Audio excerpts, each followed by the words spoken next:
I've spent a lot of nights in the woods, but there's one camping trip I'll never forget, and not for any of the usual reasons people talk about when they describe a good time outside.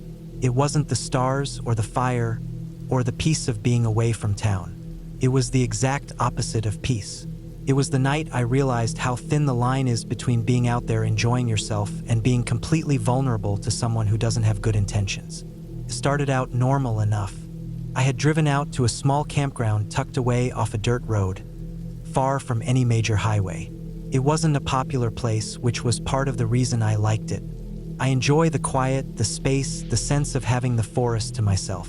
I had a small tent, a cooler, and just enough gear to get me through a few days without much worry. It was late summer, warm during the day and cool enough at night to make a fire feel good. When I pulled in, I noticed right away that the place was nearly empty.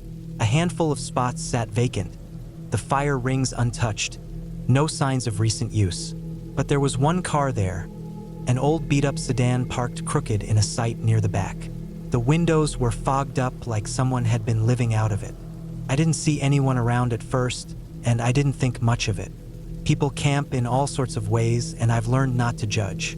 I picked a spot a little ways off, not too close but not far enough to feel isolated either. I unloaded my stuff, set up the tent, and got a small fire going as the sun dropped low.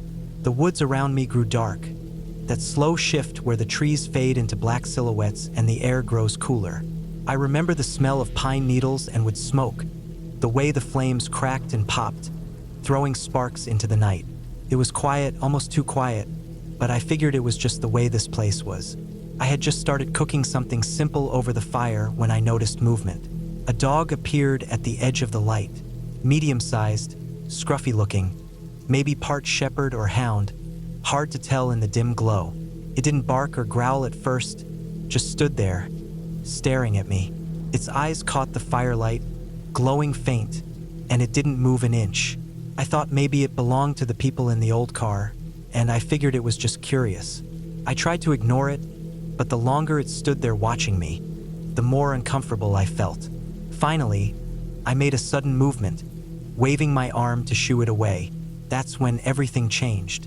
The dog erupted into barking deep, loud, sharp barks that shattered the stillness of the campground. It wasn't a quick warning bark either. It was the kind of relentless, aggressive barking that carries through the woods and doesn't stop. Almost immediately after the dog started, I heard voices, male voices, not close but not far enough either.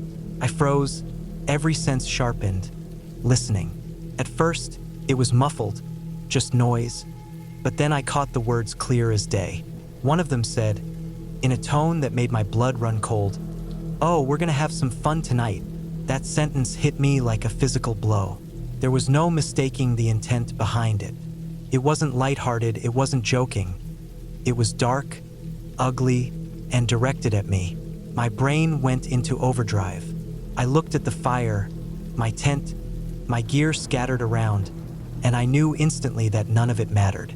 The only thing that mattered was getting out of there. I didn't hesitate. I grabbed what I could in one sweep, just enough to get me moving, and shoved it into the car. My hands shook so badly I nearly dropped my keys trying to unlock the door. The dog was still barking, almost like it was trying to pin me in place, and I could hear the voices again, closer this time, though I still couldn't see them.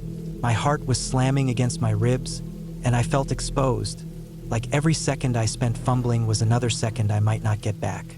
I yanked the driver's side door open, threw myself inside, and fired up the engine. The headlights cut through the trees, and for a split second I thought I saw shapes moving between the trunks, but I didn't stick around to find out.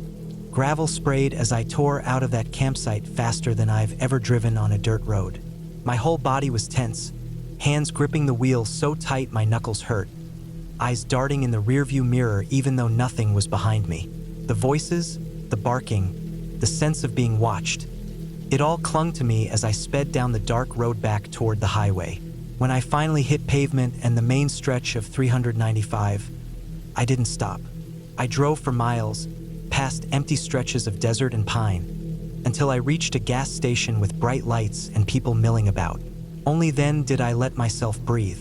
I sat there in the lot, engine running, heart still racing, staring out the windshield as the reality sank in. I thought about what I had just avoided. If I had ignored the feeling in my gut and stayed, tried to sleep in that tent, what would have happened when they showed up? They had a dog to track me, they had the element of surprise, and they had the numbers. Out there, in the dark, miles from help, they could have done whatever they wanted and nobody would have heard a thing. By the time anyone found me, it would have been too late. That night changed how I look at camping alone. I still go out, but I don't take the same chances anymore. I pick my spots carefully. I keep my car close, always ready to leave in a hurry. And I never, ever ignore that sudden wave of fear when something doesn't feel right. Because out in the woods, there's no safety net. The scariest part of it all wasn't just the dog, or the voices, or the words I heard.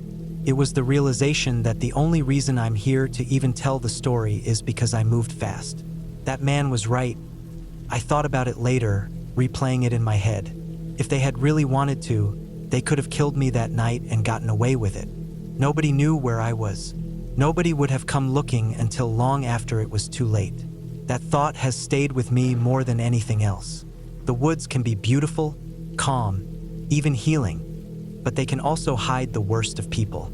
And sometimes, the scariest thing you can face out there isn't a wild animal or getting lost. It's another human being. I was deep in the woods on a camping trip when the thought of my father's old story crossed my mind. He told me about it more than once, always in a quiet voice, as if the memory itself carried weight.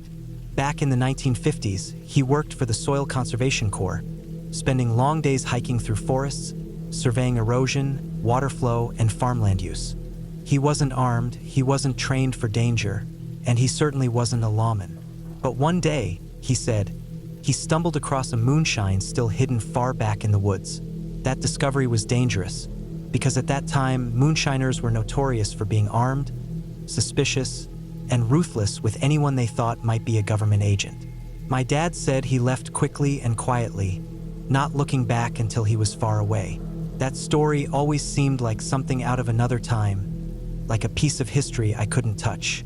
But on this camping trip, it came back to me in a way I never expected. I had chosen a section of forest that wasn't on the usual camping map. I liked solitude, and I wanted a spot where I wouldn't see other hikers or hear distant campfires crackling at night. I brought only the essentials: a tent, sleeping bag, food, water filter, and a small stove.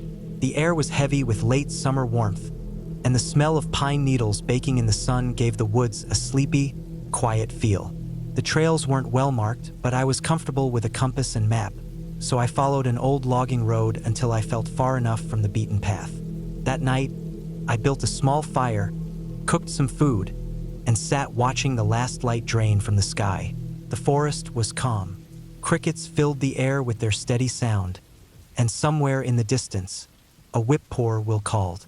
I remember thinking of my dad's story, imagining what it must have been like for him. Alone in the woods, stumbling into something he had no business seeing. The next day, I decided to hike farther into the forest, leaving my camp set up as a base. I carried just a small day pack with water and a snack. The air was cooler under the trees, and the ground was soft with leaves and moss. The deeper I went, the older the forest felt. There were no signs of other campers or even recent hunters. The trail thinned until it was only a faint trace, then disappeared altogether. That's when I saw it. At first, it looked like a pile of scrap half covered in weeds. As I got closer, I realized it was an old metal drum, scorched black around the rim. Nearby, there were wooden planks nailed together in a rough frame, almost collapsed, with rusted metal sheets leaning against it. Glass bottles were scattered in the dirt, some broken, some still intact, clouded with age. The smell of old, sour mash hung faintly in the air, like wet grain gone bad. It hit me slowly. This was a still, maybe not active anymore, but real. It was tucked into a shallow hollow between ridges, hidden from sight unless you happened to walk right into it. The longer I looked, the more I noticed. The remains of a fire pit, blackened with soot, a coil of copper tubing half buried under leaves, and an old wooden barrel split down the side. It felt like stepping into my dad's memory, except this was mine now. The air around me seemed heavier. I thought of how my dad described the fear, how moonshiners had reputations for being violent, how they saw anyone in the woods as a potential threat. I told myself this place was abandoned, just history rotting in the dirt. But then I noticed something that made my chest tighten. The ground wasn't as old as the equipment. There were fresh boot prints pressed into the mud near the barrel. The weeds in some spots looked bent down, as if someone had walked through them recently. A length of rope hung from a tree branch, the fibers still sharp and not weathered. The copper tubing wasn't rusted all the way through. It had been polished, maybe even cleaned. This wasn't just an old relic. Someone had been here, maybe still came here. The woods suddenly felt smaller, closer, like the trees were leaning in. I crouched down, listening. The crickets and birds were gone. I heard nothing but my own breathing and the faint rush of blood in my ears. My dad's voice came back to me, warning in that low tone. They won't hesitate if they think you're trouble. I stood slowly, my mouth dry, and backed away from the hollow. My boots made almost no sound on the damp ground, but every step felt like a thunderclap in my chest. I didn't run, not yet. Running felt wrong, like it would draw attention, but I couldn't shake the feeling that I wasn't alone. As I climbed the ridge, I kept looking over my shoulder. The still was hidden again by brush and trees, but I couldn't get the image of those footprints out of my mind. I tried to listen for movement behind me, twigs snapping, brush shifting, but the forest stayed eerily quiet. By the time I made it back to my camp, the sun was sinking low, and the woods were filling with shadows. My fire pit looked too exposed now, my tent too bright against the trees. I packed quickly, rolling up my bag, stuffing gear into my pack without care for order. My hands shook, and I kept glancing down the trail as if someone would appear at any moment. When I finally hoisted my pack and started walking, the silence followed me. Every time the wind moved the trees, I flinched. Every bend in the trail felt like a place someone could be waiting. I didn't stop for water, didn't stop for food, just kept moving, my legs aching and my back damp with sweat. It wasn't until I reached the faint trace of the logging road that I let myself breathe a little easier. I still didn't stop, though. I walked until the last of the light was gone and my headlamp threw shaky beams across the dirt road. I kept expecting to see headlights coming up behind me, or worse, the sound of footsteps closing in. When I finally made it back to my car, I loaded my gear with clumsy hands and drove away without looking back. The forest, so calm the night before, felt hostile now, like it had shown me something I wasn't supposed to see. I never went back to that section of woods again. Even now, years later, when I camp, I think about that still. I think about the way the air seemed to change, how the silence closed in, how every instinct told me I wasn't welcome there. And I think of my dad, walking out of the woods decades earlier, carrying the same fear I felt, that some places are better left alone, because what waits there isn't folklore or stories. It's real people, real danger, and no second chances if you make the wrong move. That summer campout with the Boy Scouts is burned into my memory more than almost anything else I did as a kid, and not for the usual reasons people think of when they remember scouting.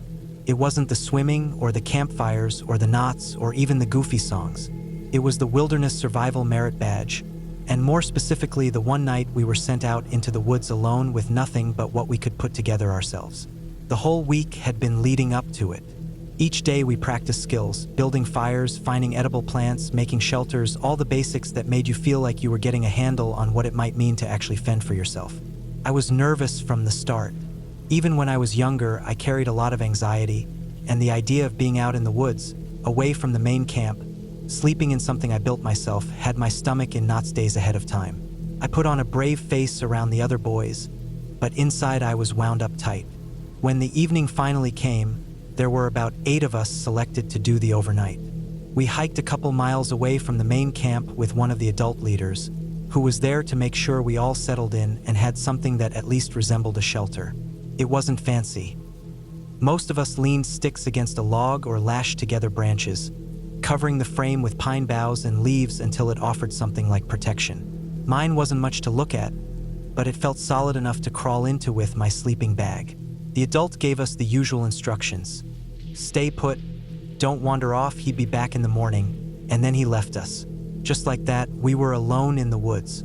The forest swallowed him up in seconds, the crunch of his boots on the trail fading until it was just silence, broken by the sounds of bugs and the occasional movement in the underbrush.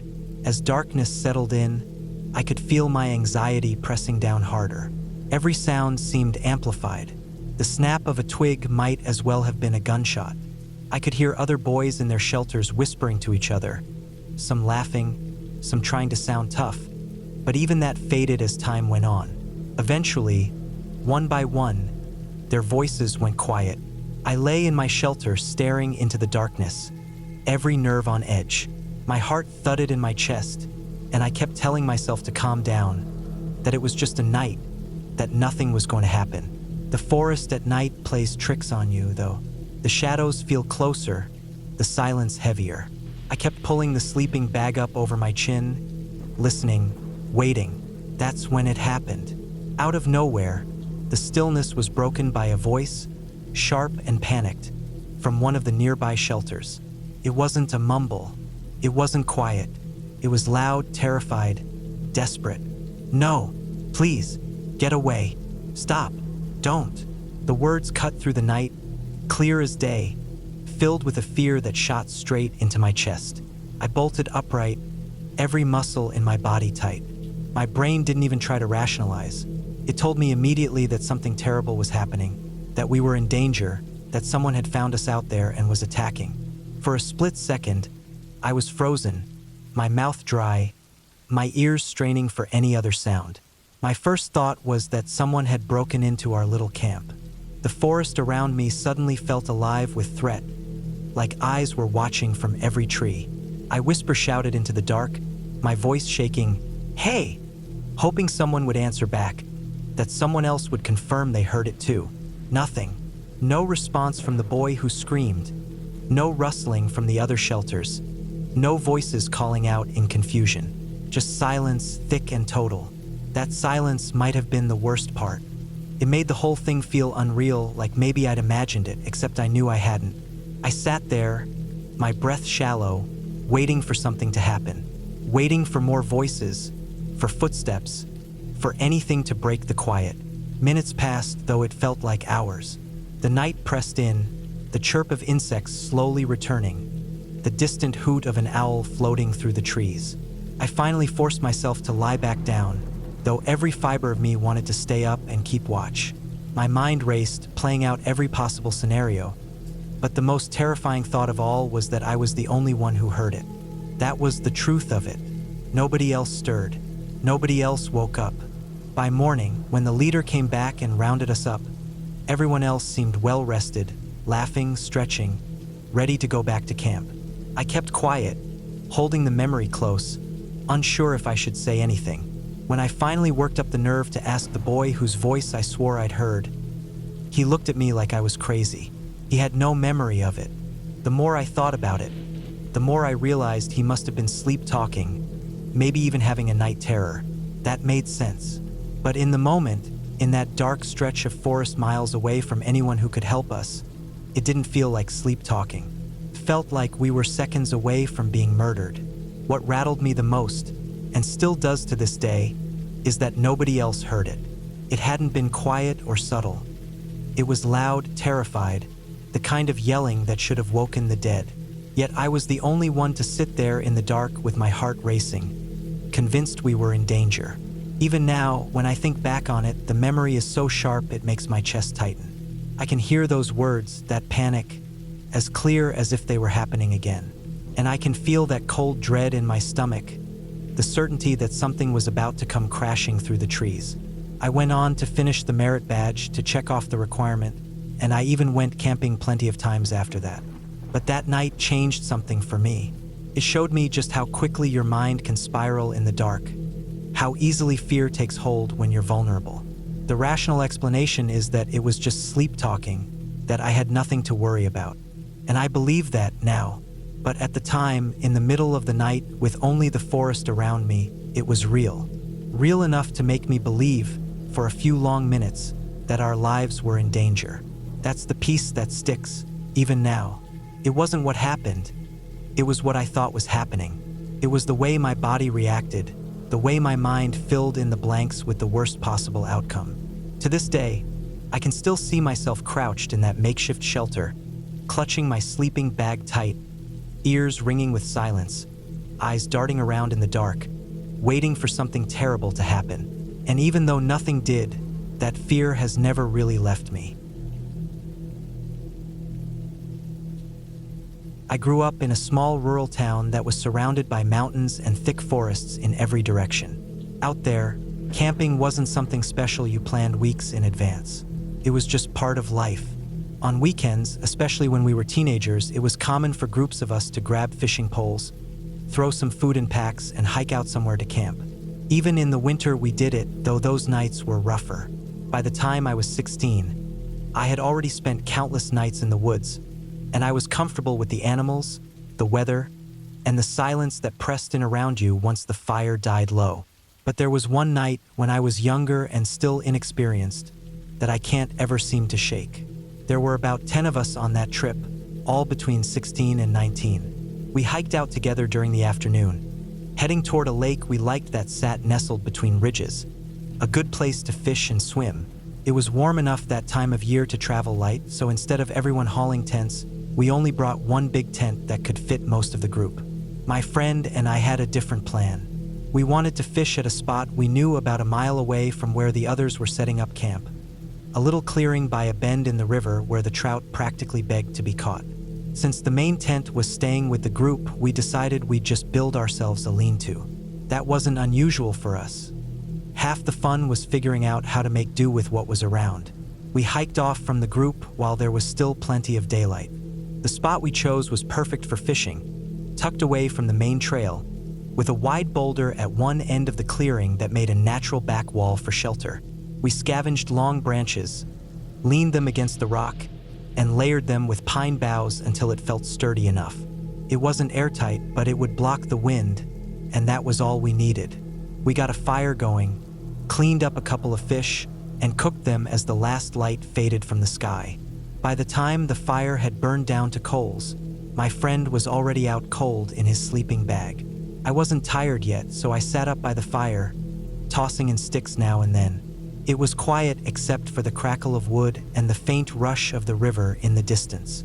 The clearing was open enough that I could see the tree line all the way around us under the light of a full moon. That's when the feeling hit me. It came out of nowhere, the sense that something was watching. I had felt it before, usually when I'd catch a glimpse of a deer or a fox just at the edge of vision. This was heavier, though. Couldn't shake it. My skin prickled, and my stomach tightened. I turned slowly, scanning the trees, listening hard. Nothing moved. The woods were calm, almost too calm. My first thought was a mountain lion. We had plenty of them around, and I'd had run-ins with them before. At that age, I wasn't nearly as experienced, so the idea of one out there watching made me tense. Still, I told myself it wasn't the worst thing.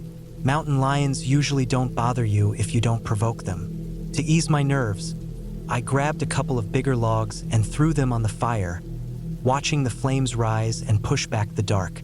I remember leaning forward, staring into the firelight, trying to calm down. Then I looked up. At the far side of the clearing, just beyond where the moonlight met the shadows, there was a man standing. He was about 80 yards away, motionless, facing our camp. His shape was sharp against the pale light, broad shoulders, arms at his sides, standing tall and still.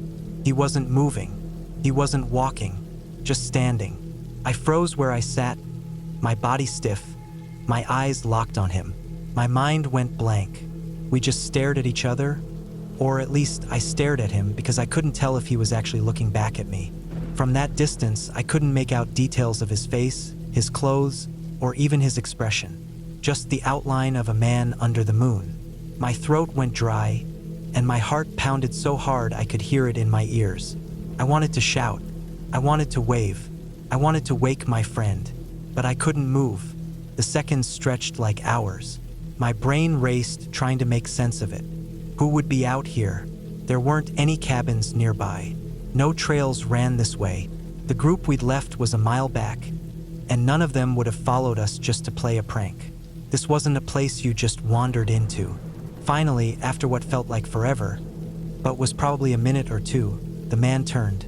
Without a word, without a sound, he walked slowly into the trees in the opposite direction and disappeared.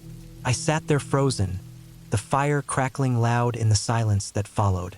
My chest felt tight, my palms were sweaty, and my body was trembling in the aftermath of the adrenaline. I didn't move for a long time, just staring at the spot where he had stood. Eventually, I forced myself to reach into my friend's bag and pull out the .357 he always carried on trips. I held it in my lap, my finger far from the trigger but my grip firm, and I sat awake the rest of the night. Every crack of a branch, every whisper of wind through the pines, made me jolt. I kept staring at the tree line, waiting for the man to come back. He never did. My friend snored softly beside me, completely unaware of what I had seen. The night dragged on endlessly, the moon crawling across the sky, the shadows shifting. I never closed my eyes, never let go of the gun.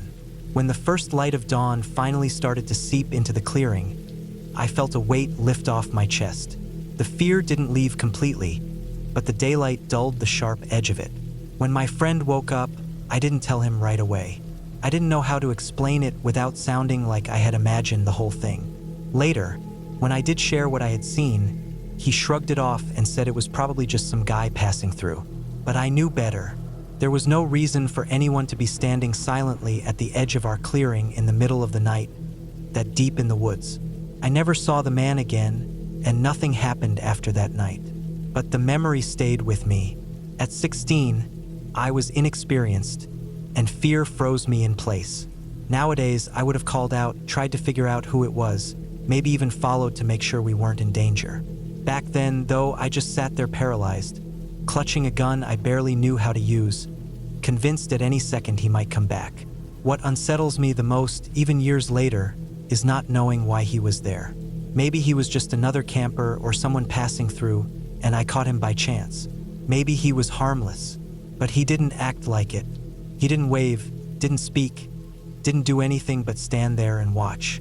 That image of him, motionless in the moonlight, has stuck with me ever since. Out of all the nights I've spent in the woods, with all the animals and close calls and storms, that was the one time I truly felt helpless. Because animals you can understand, weather you can prepare for, but people are unpredictable. And on that night, in the middle of the clearing, I realized just how vulnerable we really were. I don't think I've ever been more scared in my life than that day in the woods, and it still sticks with me every time I shoulder a shotgun and head out bird hunting. I had gone out alone like I usually do, early in the morning when the ground was still damp with dew and the air had that cold bite to it. The forest was quiet in that way it gets in the fall. Occasional calls of birds, the crunch of leaves under my boots, but otherwise still. I carried my shotgun cradled in my arms, hoping to flush a few grouse or pheasant from the brush as I worked my way along the trail. I remember feeling relaxed, even content, until I came down into a small valley.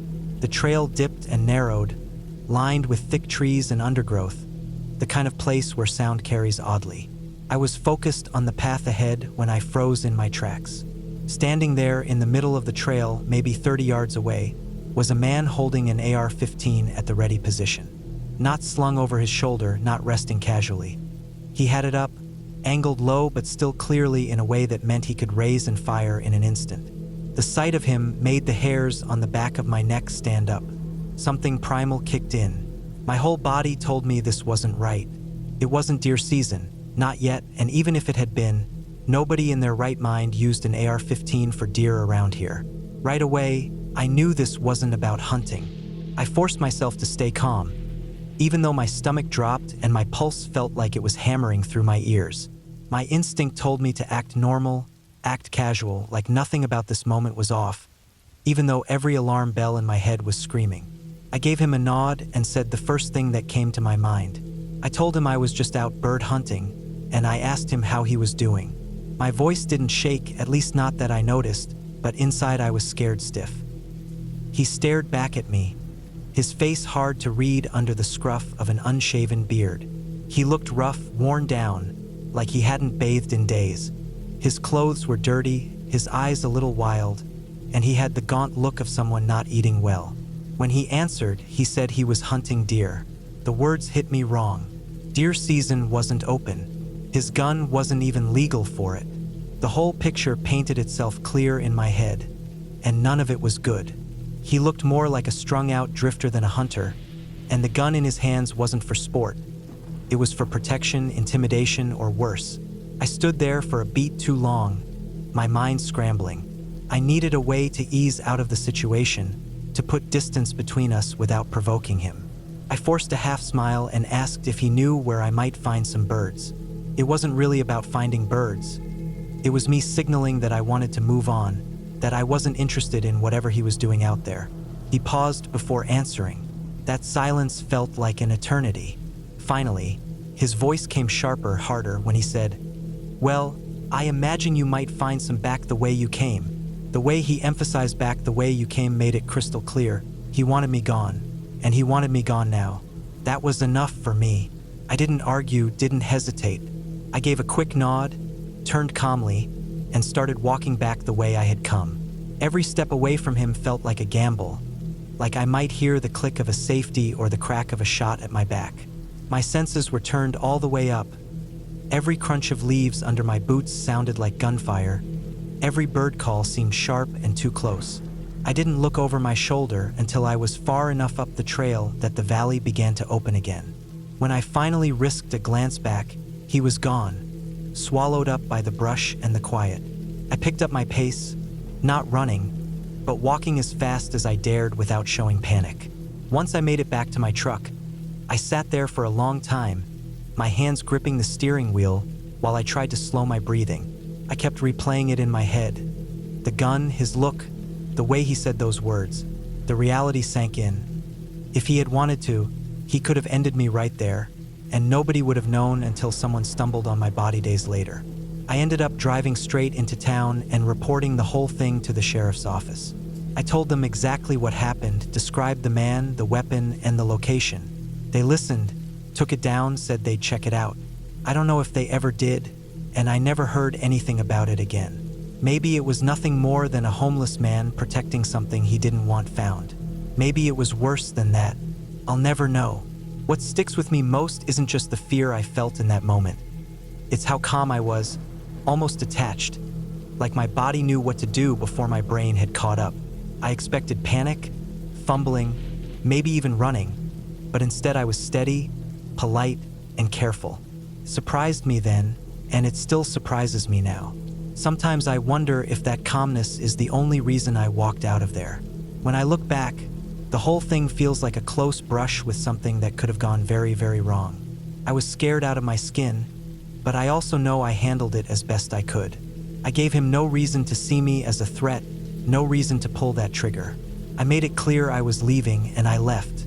To this day, I don't take shortcuts through valleys like that.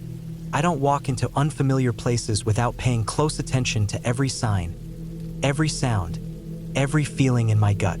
Out there in the woods, you're not just sharing the land with animals, you're sharing it with people, and not all of them are out there for the same reasons you are. That day taught me that survival isn't just about skill with a gun, or knowing the land, or having the right gear. Sometimes it's about keeping your head steady when everything inside you wants to break.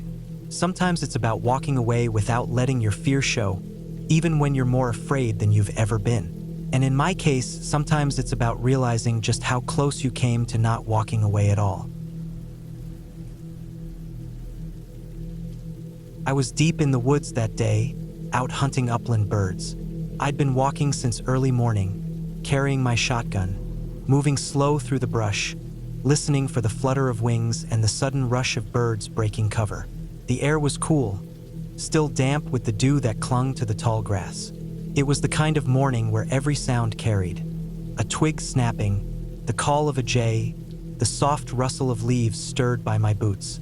I had hunted this area before, but I was trying to push into a different section, cutting across a small valley that would save me some time getting to a ridge where I thought I might flush a few more birds. As I dropped down into the valley, the trees seemed to close in tighter. The ground was uneven, a mix of rocks and thick brush, and the air felt heavier down there. The trail narrowed, winding through the trees, and I kept moving, head on a swivel, scanning for movement. I was focused on the ground ahead, not expecting to see anyone else that far back in the woods. That's when I looked up, and my stomach dropped. There was a man standing right on the trail in front of me. He wasn't just standing casually, he was holding an AR-15 up at the ready position. Not slung, not relaxed in his arms, but gripped, angled slightly down but close enough to being leveled that I felt my whole body go rigid. The sight of it made every hair on my body stand up. In an instant, my instincts told me something was very wrong. The way he stood there, waiting, motionless, gave me the feeling I had just stepped into a situation I had no business being in. My heart started hammering, and the weight of the silence pressed in on me. I tried to breathe steady, to stay calm, but everything about him screamed danger. He looked rough, not like a hunter who had been out in the woods all day, but like someone who had been living out there. His clothes were filthy, ragged, and hung loosely on his frame. His face was hollow, unshaven, and his skin had the kind of gaunt, unhealthy look that comes from days or weeks without proper food or sleep. His eyes looked sharp in a way that wasn't normal, jittery but intense, like the way someone looks when they're too far gone into drugs. He reminded me of the kind of people you hear about who vanish into the woods to cook meth or hide from the world. I forced myself to say something, trying to break the tension, even though my throat felt dry and tight. I told him I was just out bird hunting, trying to make my voice sound calm, like this was an ordinary meeting between two people in the woods. He said he was hunting deer. The way he said it didn't fit. It was deer season in my head for half a second, until I remembered it wasn't open. And even if it was, nobody hunts deer with an AR-15 around here. Not legally, not ethically, not with any sense. His clothes weren't right for it either. He wasn't wearing blaze orange, no camouflage, no gear for dragging or dressing a deer. He looked more like someone who had been camping rough, sleeping wherever he dropped. His smell even carried in the still air, a mix of sweat, smoke, and something sour underneath it. I kept my grip loose on my shotgun, barrel pointed down, showing I wasn't looking for trouble. I asked him, as casually as I could manage, if he knew the best way for me to find more birds. His answer came back after a long pause, his voice suddenly sharper, harder. "Back the way you came." The way he put weight on those words made my stomach twist. It wasn't advice. It was a warning. The message was clear. Whatever he had going on past that point, I wasn't supposed to see it. Maybe it was a camp, maybe a meth lab, maybe something else. Whatever it was, he wasn't going to let me get any closer. I could see it in his eyes, he wasn't bluffing. I nodded, slow, careful, and turned back the way I had come. My steps felt too loud on the trail, every crack of a stick like a gunshot in the silence. My back felt exposed, and I had the crawling sensation that the rifle might come up at any second. I wanted to run, but I knew sudden movements could set him off. So I walked, steady, deliberate, not daring to look back until I was around the bend. The moment the trees blocked my view of him, my legs moved faster on their own. I walked hard, then faster, until I was nearly jogging, heart racing in my chest, sweat running down my back even though the air was still cool. I kept expecting to hear footsteps behind me or worse, the sound of a rifle shot cracking through the trees. But the woods stayed quiet, the only sound the pounding of my boots and my own breath. I didn't stop moving until I was far from that valley, climbing out of it and back onto familiar ground. When I finally felt like I had put enough distance between me and him, I stopped, hands on my knees, catching my breath. My whole body was shaking, the adrenaline still running through me. I had hunted all my life, been out in the woods alone more times than I could count, but I had never felt fear like that before. That wasn't the fear of animals or getting lost or the weather turning on me. That was fear of another person, someone unpredictable, desperate, and armed. By the time I made it back to my truck, I felt drained. I sat there for a long time, staring at the dirt road, trying to steady myself. I knew I couldn't just let it go. The next day, I went straight to the sheriff's office and told them exactly what I had seen. They took down the details, asked a few questions, and that was it. I don't know if they ever found him, or if they even went looking. All I know is I never set foot in that valley again. Even now, years later, I remember the look in his eyes, the way his voice cut when he told me to turn back. That wasn't a chance encounter with another hunter. That was stepping too close to something I wasn't supposed to see, and I was lucky he let me walk away. Sometimes when I'm out hunting now, I think back on that moment. The woods feel different after an experience like that. You start to realize that it isn't always the animals or the terrain that you have to be careful of. Sometimes it's the people. And the scariest part is you don't see it coming until you're standing there, staring down the barrel of it. I had been driving for hours through the Sierras, weaving up and down mountain roads that seemed to stretch forever. The sun was slipping lower, staining the sky in pale orange, and I knew I needed to find a place to camp before dark set in. I wasn't picky, just wanted somewhere quiet to stop for the night. A faded wooden sign pointed toward a campground a few miles off Highway 395, so I turned off and followed the cracked road through the trees. When I pulled in, I realized how empty it was. The lot was wide, surrounded by pines and boulders, but there weren't any campers or tents set up. The only sign of life was an old car parked crookedly in one of the far spots. Rust ate through the sides, one of the tires sagged flat, and it looked like it hadn't been moved in years. That should have been enough to set me on edge, but I told myself it was probably abandoned, or maybe someone had left it behind after a breakdown. I picked a spot on the opposite side, closer to the trees, and started unloading my gear. The air had that crisp mountain bite, carrying the smell of pine needles and damp earth. I liked the silence. No kids running around, no chatter from nearby campsites, just the wind sifting through branches. It felt almost too quiet, but at the time I thought that was a good thing. I got the tent up quick, rolled out my bag inside, and set up a small fire ring with stones. As I crouched down to gather some wood, I noticed movement out of the corner of my eye. When I looked up, there was a dog standing about 20 feet away. It was a mutt, medium-sized, shaggy and dirty. Its ribs pressed against its skin, and its eyes seemed fixed on me in a way that made my stomach tighten. I expected it to move closer, sniff around for food, maybe wag its tail, but it didn't. It just stood there, locked on me, its body rigid and still. Minutes passed like that. I tried to ignore it, but it didn't go away. I shifted, picked up a stick, and waved it a little, hoping the movement would scare it off. Instead, the dog exploded into noise, barking, snarling, spitting sound that filled the entire campground.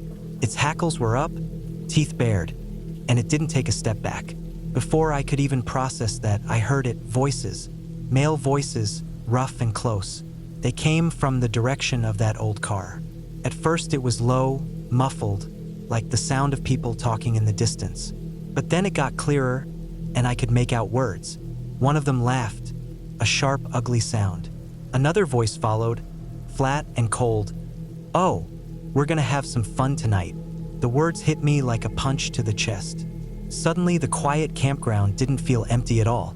My heart pounded so hard I could feel it in my throat. I didn't waste a second. I dropped the stick, grabbed my pack, and started tearing down my tent as fast as my hands could work. My fingers shook so badly I fumbled the poles, yanking them free and shoving the whole thing, still half assembled, into the trunk of my car. The dog kept barking, and the voices carried closer. I couldn't see them yet, but I didn't need to. Every instinct screamed at me to leave. I slammed the hatch shut, jumped into the driver's seat, and turned the key. The engine roared to life louder than it ever had, echoing off the trees. For a split second, I thought I saw figures moving near the car, shapes shifting in the dim light, but I didn't dare look long enough to know for sure. Gravel sprayed behind me as I threw the car into reverse, then spun around and sped down the road out of the campground. Branches whipped past, headlights cutting tunnels through the trees. My chest was so tight it hurt to breathe, and I couldn't stop checking the mirror, convinced I'd see headlights chasing me down the winding road. Only when I reached 395 again did I let myself slow. Even then, I drove for miles before pulling over at a gas station, hands still trembling on the wheel. The fluorescent lights buzzing overhead felt like the safest thing I'd ever seen. That night, sitting in my car with the engine off and the hum of trucks in the background, I kept replaying it. The dog, the voices, the words that made my blood run cold. Maybe the old car wasn't abandoned. Maybe it belonged to men who lived out there, using that forgotten campground as their hideout. The thought of what might have happened if I'd ignored the unease, if I'd stayed even a little longer, twisted in my gut. It made sense why the dog had been there. It wasn't a stray. There's a warning system. It had barked not because it was scared of me, but because it wanted to alert them. I didn't camp again for a long time after that. The mountains, which had always felt like a refuge, now carried shadows that were harder to ignore. The trees seemed to hide not just animals, but people who didn't want to be found, people who might see a stranger as nothing more than prey. Looking back, leaving when I did was the only reason I'm here to tell the story. I think about those words often, the way they carried across the still air. Oh, we're gonna have some fun tonight. They weren't talking about themselves. They were talking about me. And I'll never forget how quickly a quiet, empty campground turned into the most dangerous place I've ever been. I grew up hearing stories about how my great-grandparents were moonshiners.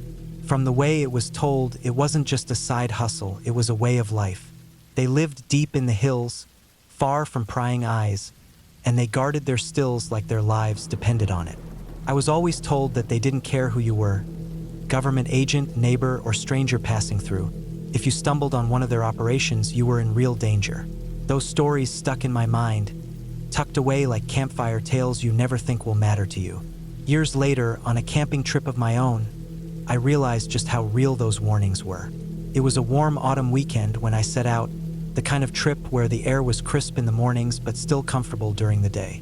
I picked a forested stretch of land a few hours from home, somewhere that wasn't marked with any official trails. I wanted solitude, a chance to breathe without running into other hikers or hearing car doors slam in the distance. The ground was covered in fallen leaves, crunching underfoot as I made my way deeper into the woods. The air smelled of damp earth, oak, and the faint sweetness of pine sap. By late afternoon, I found a small clearing near a stream and set up camp. My tent went up easily, the fire crackled, and I felt at ease, like I'd carved out my own little corner of the world. I cooked a simple meal, watched the sky fade to a deep orange, and let the forest swallow me in quiet. The only sounds were the trickle of water nearby and the occasional cry of a bird heading to roost. The next morning, after coffee and jerky, I decided to explore farther upstream. I left my main gear behind, carrying only a small pack with water, a knife, and some snacks. The forest thickened as I moved on, the trees closing in overhead, their branches blotting out the sun in places. The stream twisted through the land like a silver ribbon, and I followed it, ducking under branches and stepping over moss-covered rocks. That was when I noticed the smell. It wasn't strong at first, just a sour, yeasty scent that made me wrinkle my nose. At first I thought it was some kind of rotting vegetation, maybe an animal carcass somewhere nearby. But as I pushed farther along the stream, the smell grew sharper, mixed with something smoky. It was a smell I recognized, even if only faintly from the stories I'd heard and the jars of clear liquid that had been passed around at family gatherings when I was younger. Fermented mash. My pulse quickened. Not long after, I saw it. Tucked into a hollow not far from the water, hidden under a makeshift roof of tin and old wood, was a still. The fire beneath it was smoldering low, thin wisps of smoke curling upward into the canopy. Barrels, buckets, and glass jars sat scattered around, some empty, some full. There was no mistaking it, this wasn't abandoned. It was in use. My stomach dropped. I froze behind a tree, every muscle in my body tense. The air around me felt heavier, thicker. The stories about my great-grandparents weren't just tales anymore. They were standing in front of me, in copper and fire and liquor. I knew enough to understand how dangerous this was.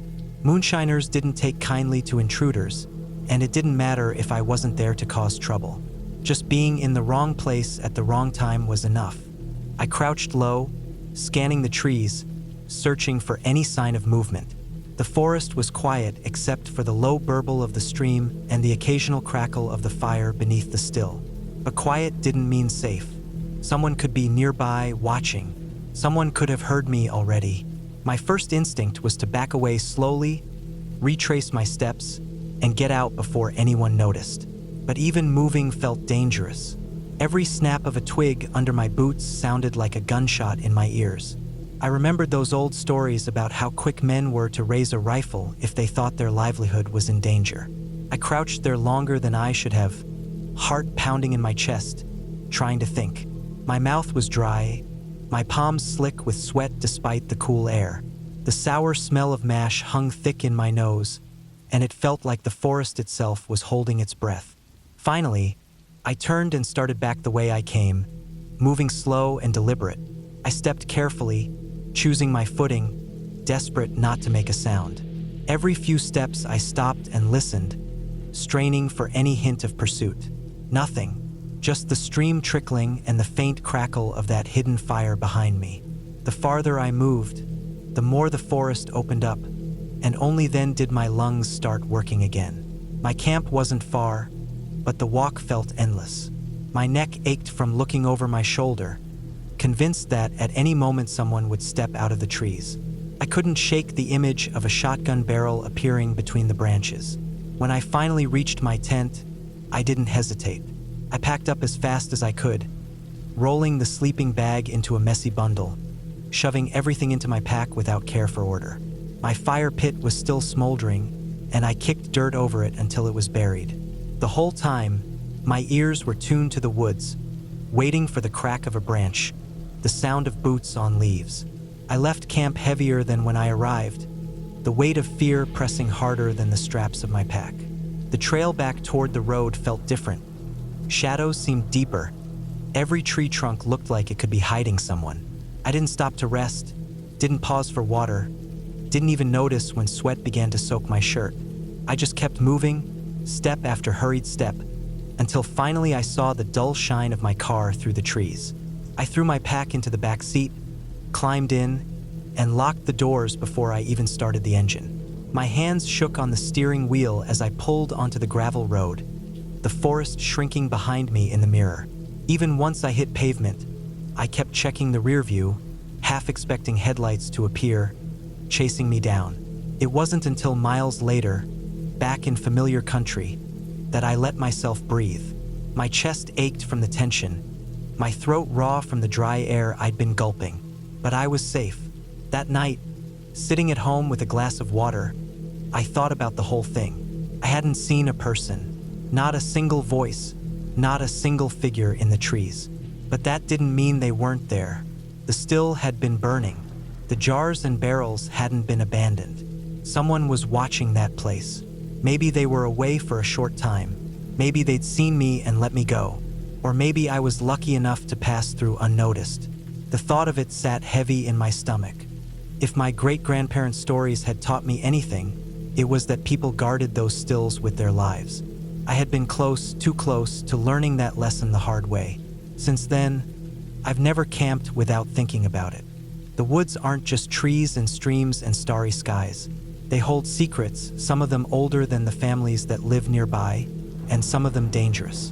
I know now how real those stories were, and I know how thin the line can be between a peaceful trip and something you never walk away from. And I'll tell you this, if I ever stumble across something like that again, I won't linger. I won't hesitate. I'll turn around, keep my eyes down, and get out as fast and quiet as I can. Because out there, sometimes survival isn't about what you do, it's about what you don't.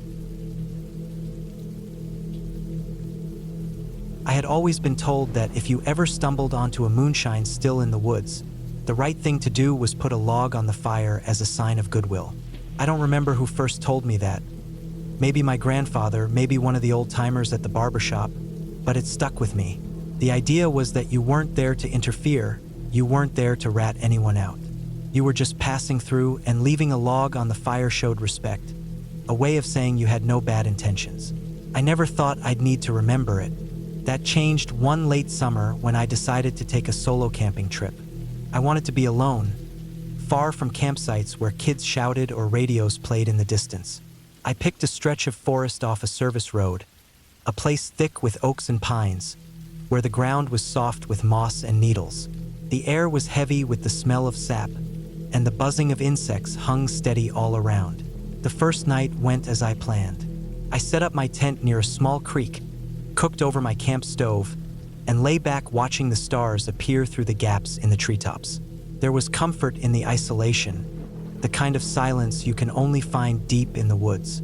I felt safe enough, tucked into my sleeping bag, the fire burning low outside. The next morning, I decided to hike deeper, just to see what the land was like. I left camp set up as a base and took only a small pack with water, jerky, and a map. The ground sloped upward into ridges, and the farther I went, the less the forest felt like a place people visited often. Old logging paths cut through the underbrush, overgrown and almost hidden. Fallen trees lay where storms had left them years ago, now covered in moss like they were melting into the earth. That's when I caught the smell. At first it was faint, like something sour mixed with smoke. I thought maybe an animal had died nearby. But as I moved closer to the low valley ahead, the smell grew sharper. Fermented grain, sour mash, and a whiff of wood smoke. My chest tightened. I knew exactly what it was before I saw it. I stopped at the edge of the ridge and looked down. There, half hidden under a lean-to of old tin and wood scraps, was a still. The barrel was blackened from fire, copper tubing looped out of it like a snake, and the ground around it was littered with bottles and buckets. A thin line of smoke rose from the fire beneath the barrel, and that was when it really hit me. This wasn't abandoned. It was active.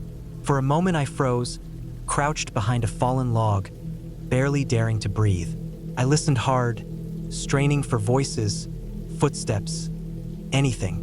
The forest was still except for the low crackle of fire and the faint gurgle of liquid somewhere in the rig. Whoever ran, it couldn't be far. My father's old words, passed through my grandfather, floated back to me like a warning. If you find a still, put a log on the fire. Show respect, then leave. Every instinct told me to turn and get out. But I knew if someone was watching me already, running would be worse. My hands shook as I picked up a thick limb from the ground, stripped of bark and heavy enough to burn well. I climbed carefully down the slope, my heart pounding in my throat. The still stood there, simple but menacing, its fire snapping quietly. I stepped forward slowly and placed the log onto the flames. Sparks popped, and the smoke puffed upward in a small cloud. The sound seemed deafening in the silence. I lingered just long enough to see the log catch, then turned and walked back the way I came, my pace steady but quick. Every step away from that hollow felt like walking on a tightrope. I couldn't shake the thought of eyes on me, someone hidden behind the trees, a hand wrapped around a rifle. The forest that had felt so open and peaceful the night before now felt hostile, thick with hidden dangers. When I reached the ridge, I didn't stop. I followed my compass back toward camp, glancing over my shoulder more times than I could count. The woods were quiet in a way that made my stomach twist. No birds, no insects, nothing but the sound of my own boots hitting the ground. Back at camp, I tore down my tent faster than I ever had in my life. I shoved gear into my pack without caring how it fit. My water filter and stove rattled loose inside, and I didn't bother to stop and fix it. All I could think about was distance, getting as much of it as I could between me and that still. The hike back to the car felt endless. Every snapping twig behind me made me flinch. The shadows stretched long between the trees, and the air felt thick, hard to breathe. By the time I reached the service road, sweat was pouring down my back and my legs shook with exhaustion. I didn't slow down until I was behind the wheel, doors locked, and the engine running. The forest shrank in the rearview mirror as I drove away, but the knot in my chest didn't loosen until miles down the highway. Even then, I kept checking the mirror, half expecting headlights to appear where there were none. That night, back home, I sat on my porch and thought about it. I hadn't seen anyone, hadn't heard a voice or a gun cocking in the shadows, but that didn't make the danger less real. I knew what people said about moonshiners, how fiercely they guarded their operations, and I knew enough to understand that my presence alone could have been reason enough for trouble. What stuck with me most wasn't just the fear, it was the ritual of that log. As strange as it sounds, it felt like more than just a sign of goodwill. It was survival, a wordless agreement that I wasn't there to interfere, that I understood the unspoken rules of the woods. Without it, I don't know if I'd have made it back feeling as lucky as I did. Since then, whenever I head into the woods, I carry that story with me. Not as a piece of folklore, but as a reminder. Out there, you never know what you might stumble across, or who might be watching from the trees. The woods aren't just quiet trails and starlit nights. They hold secrets, some best left untouched. And sometimes, the only thing that keeps you safe is knowing the old ways and respecting the rules you were never meant to break.